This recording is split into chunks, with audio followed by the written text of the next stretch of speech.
The landscape of the NBA has been changed. The New York Knicks are one of the best teams in the NBA in 2024. We have made the necessary trades at the trade deadline to become one of the best teams in the Eastern Conference. We are dangerous, and we are finally getting the respect we deserve from around the league, but also from a lot of other news outlets. However, if you listen and look hard enough, you will find a hater. And today's hater alert goes to Bob Myers, former GM of the Golden State Warriors, and his target, Julius Randle. We're going to break down exactly what he said and in why my opinion, he is absolutely wrong.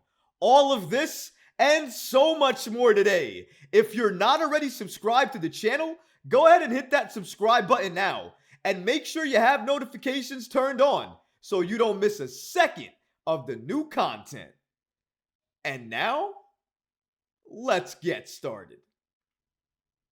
Bob Myers shades Julius Randle when speaking about the New York Knicks and their trade deadline moves. Here's my thing. Julius Randle right now is injured. He's recovering, and if the Knicks had Julius Randle, by the way, some of these games that they recently lost, they might have won. Let's not forget that Julius Randle is an all-star, so we have to give him some credit and some kudos there. I can understand if you want to kill him for the playoffs because I understand that. He doesn't always have the greatest performances, and until he does that and shows up, he's always going to be criticized there. But if there are other players you can go after and other things you can say, I would rather you do that than perhaps go ahead and shade an injured player in Julius Randle. Even though you're making a point, you could have made that point in a number of different ways. Going after Julius Randle, in my opinion, especially at this point in the season where he's injured and the Knicks look like one of the best teams in basketball, is going after the low-hanging fruit, in my opinion. But you know what? Don't take my word for it. Listen to this piece of the interview that Bob Myers had with ESPN when he was talking about the New York Knicks and their trade deadline moves. And you make the judgment call on it. Roll it. Bob, what do you make of the deadline moves the Knicks have made? I think the Knicks are the Pelicans of the East. What does that mean? Yeah. Very deep. A lot of good players. Lacking greatness. Jalen Brunson, I'd say, is hovering around greatness. After that, you know, who are you going to convince me of? I'm sorry, I like Julius Randle. I think he's a good player. He's not a great player. Same as the Pelicans. Zion Williamson. Let's see what he can do in the playoffs. Brandon Ingram. Those two teams, I think, are the deepest teams. Now, the Celtics, 1-6, but 1-9 or 10, this Knicks team, that's fantastic. When you get to the playoffs, it's not about the 9th or 10th guy. You know when the Warriors were winning championships, you know what our bench scoring was? 27th in the league, 28th in the league, 29th in the league. You know who scored? The guy making $40 million, the guy making $30 million. Comparing the Knicks to the Pelicans? Did you basically compare Julius Randle to Zion Williamson? And if we even back up a little further, Julius Randle is like Iron Man. He doesn't like to miss games. He always likes to be available for his team. In reverse, Zion Williamson does like to miss games and oftentimes does miss games because of injury or some other issue. There are nothing in terms of a likeness between Julius Randle and Zion Williamson. Maybe they're both built very big and they both look like bulls. Maybe that's the comparison you can make. But besides that, there is no comparison between the two players. If anything, Julius Randle and his numbers look better than Zion Williamson and his numbers. And since he's more available for his team on a game-to-game basis, especially over the course of his career, I think Julius Randle has had more impact for the teams he's been on than Zion Williamson for the Pelicans. And you want to call me out for that? You want to get at me in the comments for that? I'm okay with that. But I think at this point in time, it's okay to say that Julius Randle has been playing better basketball, especially this year and last year, than Zion Williamson. Whether it's because of injury or whatever the case may be, it doesn't change that fact. And that's something that needs to be clear. So if you're making that statement, Bob, and you're saying that the Knicks are like the Pelicans, and you're trying to compare Zion Williamson to Julius Randle because maybe the star power is there, but it's not there when you need it, I think that's what he was trying to say. That's a weird way to say that, because it's not there because it's not like he's injured. He's available. The reason it's not there is for one reason or another, he hasn't been able to show up when the lights have been brightest. Now, you could say sometimes it's been a talent issue. Maybe he hasn't had the players around him to help him play better. Maybe it's been an injury issue or whatever the case may be. We could talk about a lot of factors. But I do have to say, sometimes, or more oftentimes than not, when Randle's in the playoffs, he doesn't show up in the ways we would like to see him show up. This year, when the Knicks get back to the playoffs, I hope we see an updated and different type of Randle, a more bully ball style Randle. If we see that, I think Julius Randle is going to have a very effective playoffs. But we have to see it first, so I understand that. And if you want to take a shot at that and understand that you can't believe in this Knicks team because Jalen Brunson can't be the only one to do it, it has to be other people, and nobody else on the Knicks right now has made you a believer, to an extent, maybe I can understand that. Randle is your other star. But what about OG and his impact? Are we just going to sweep that under the rug? Are we just not going to mention how good the Knicks have looked on offense and defense since OG's been here? How good Jalen Brunson has looked in terms of his assist and playmaking and passing the ball when OG Anunoby's been added to this team? How many assists Jalen Brunson has been averaging? Are we just not going to mention these things?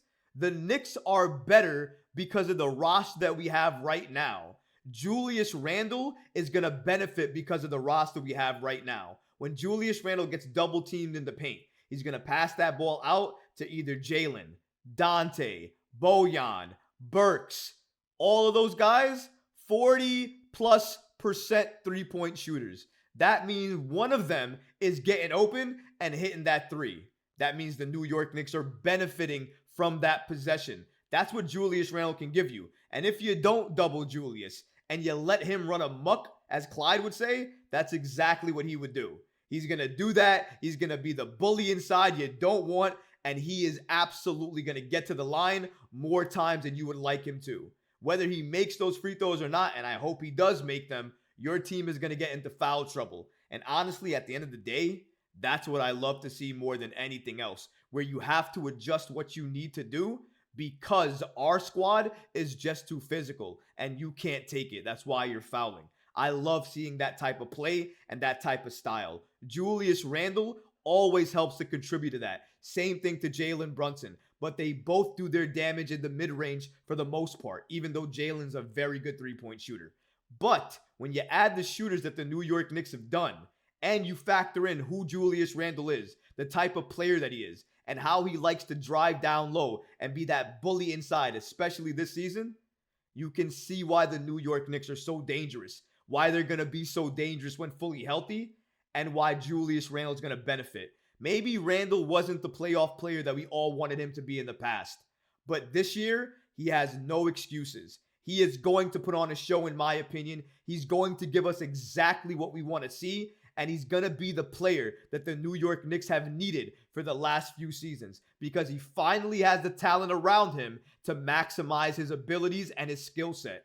If Randle has shooters around him and he is the bully down low, and either you're double teaming him so he makes a right pass, or you're hoping and you're praying that if you're going one-on-one with him, he's not going to take you all the way down and make sure he gets contact and goes to the line. Because oftentimes, that's exactly what happens. We have to remember, I would think that maybe besides LeBron James, Julius Randle is probably one of the strongest players in the entire NBA.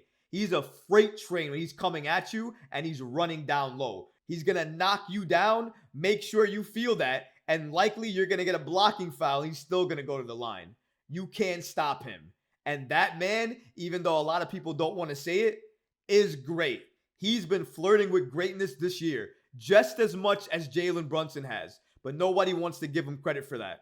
I used to be a very, very big Randle criticizer. I thought I had the reason to be. But now, today, I think I have just as much reason to support and praise Randle because of everything he's shown me on that court this year and even to an extent last year. I've bought into this new Julius Randle, his play, and what he means for this New York Knicks team. If he continues to be that bully down low, I think a lot of people, especially Bob Myers, is going to change their tune, their comments, and their remarks about Julius and how he can play in the playoffs. Because all he needs is one good series. And if he has one dominant good series for the Knicks, nobody will say anything. Everybody's been waiting for that. Knicks fans have been waiting for that. I've especially been waiting for that. I want to see that Julius Randle. This year, he has the best chance to break out of that funk in the playoffs that he's been showing and become the player that we all know he can be. That dominant bully ball Randle. He gives the Knicks that. The Knicks are going to go so far this year that I don't even think I can predict how far it's going to be. It could be Eastern Conference Finals. It could be NBA Finals. You never know with this squad. But one thing I will not tolerate is disrespect for any New York Knicks player, especially a player who's on the injury list right now while the New York Knicks are still trying to find a way to win behind Jalen Brunson and all the new additions. You're not going to shade this man, especially when he was on the court. He showed you why he was an all-star this year and showcasing that leadership that we've seen from Jalen Brunson that's been so powerful. It seems a little bit of that has rubbed off on Julius Randle, affected his leadership a little bit, because now you're seeing him on the bench, in the locker room, in certain points of the game, calling players together, talking with players, encouraging players, letting them know you still got it. Keep your head in the game. Stay locked in and focused. This is a different Julius Randle. So because of that, we have to judge him a little differently. So Bob, I ask you a little bit of a favor here.